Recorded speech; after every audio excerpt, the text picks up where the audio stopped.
दिव्यकुण्डलहारमुज्ज्वलमस्तकजोललोडितं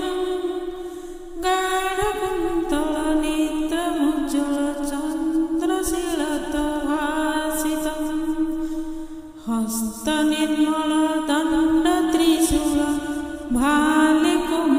हस्तनिर्मलदण्डत्रिशूलभालिकोमलधारितं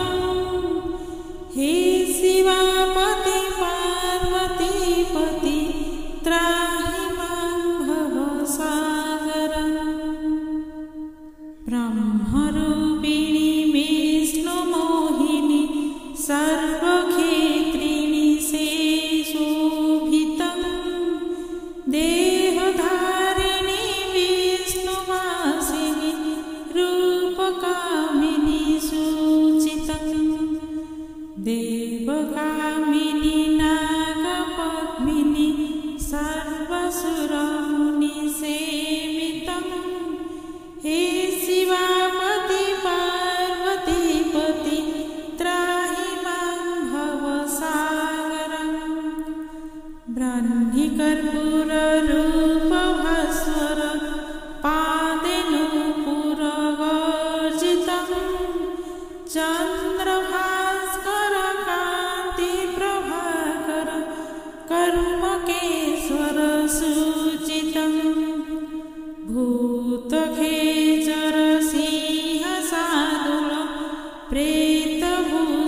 प्रेतभूषणभूषितं हे शिवापति पार्वतीपति त्राहि मां भवसागरम् पद्मलोचन नन्दिवाहन शेषभूषणभूषितं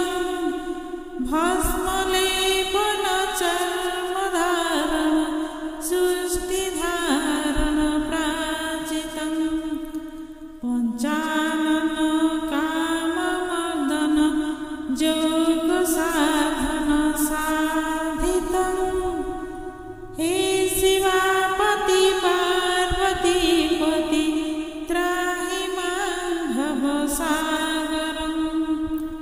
देवकी नरदेवगोचर भूधराधरभूषितं आदिगोचर जानकीवर मन्त्रसाधन साधितं